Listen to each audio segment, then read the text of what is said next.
Dahod smart city અંતર્ગત થયેલા ડિમોલેશનના 3 વર્ષ બાદ પણ વેપારીઓની વેદના યથાવત છે। સ્ટેશન રોડ પર વર્ષો જૂના ધંધા ગુમાવનાર 300થી વધુ વેપારીઓ આજે પણ વૈકલ્પિક વ્યવસ્થાની રાહ જોઈ રહ્યા છે। આ મામલે વેપારી એસોસિએશને ફરી એક વખત પાલિકાના ચીફ ઓફિસરને લેખિતમાં રજૂઆત કરી ન્યાયની માંગ કરી છે।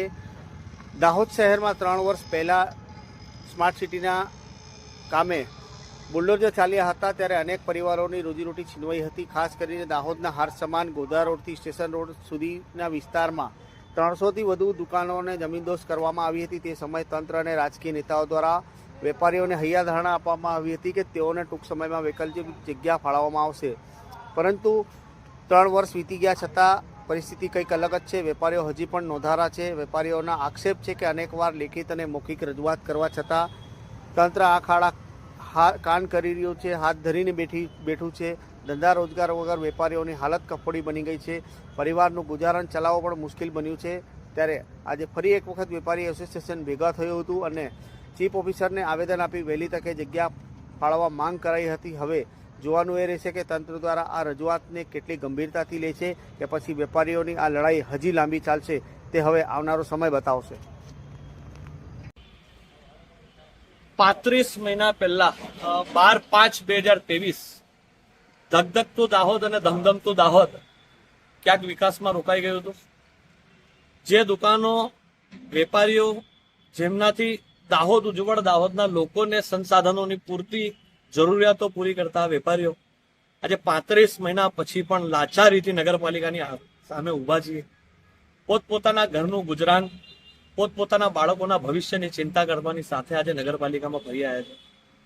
ફરી આવવાનું કારણ એટલું જ છે કે 26મી જાન્યુઆરી પ્રજાસત્તાક દિનના દિને માન્ય નગરપાલિકા અધ્યક્ષશ્રીએ ધ્વજવંદન કરતાની સાથે 2 શબ્દો પહેલા કીધા હતા કે મારા વેપારી ભાઈઓનો જે અન્યાય થયો છે એના ન્યાય મળશે। આજે એ ન્યાય મળવાની આશ 26 જાન્યુઆરી પછી મહિનો નીકળી ગયા પછી આજે નગરપાલિકામાં રૂબરૂ આવ્યા છે।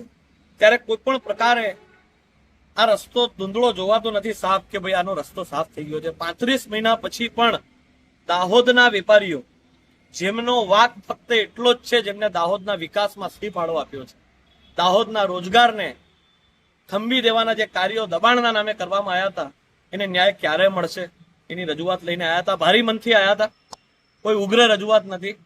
દરેક વેપારીના તમે મોં જોઈ શકો છો, એમની પરિસ્થિતિ જોઈ શકો છો, પોતાનું ઘર ગુજરાન સાથે પોતાનું જીવન કઈ રીતે વ્યતીત કરી રહ્યા છે। સ્માર્ટ સિટી કહેવાથી દાહોદ સ્માર્ટ સિટીના રંગો રોગાનથી દાહોદ ચમકી રહ્યું છે, પણ એકવાર જાણવા જેવું છે। મિત્રો સૌને વિનંતી કરીશ, દાહોદ નગરજનોને વિનંતી કરીશ કે જે સમયે વેપારીઓએ દાહોદને રોનક લાવવા માટે જે કામો કર્યા હતા આજે વેપારીઓના ઘરે રોનક લાવવાની જવાબદારી બી દાહોદ વાસીઓની છે।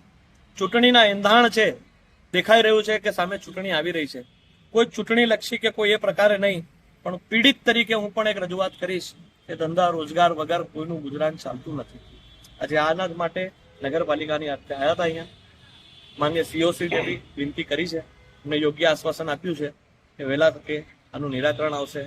પણ આજે સમગ્ર દાહોદ જનતાના લોકોને એક વિનંતી છે કે જે રીતે આપણું સમસ્ત દાહોદ એકબીજા માટે ઊભું રહે છે, ત્યારે આજે આ 504 દુકાનો, 250 વેપારીઓ જેમના પરિવારની અંદર હમણાં જે પરિસ્થિતિ છે એના ભાવને સમજવા એક નમ્ર અપીલ છે અને થઈ શકે તો આને ન્યાય અપાવવા માટે દરેક નાગરિક એક અવાજ ઉઠાવે।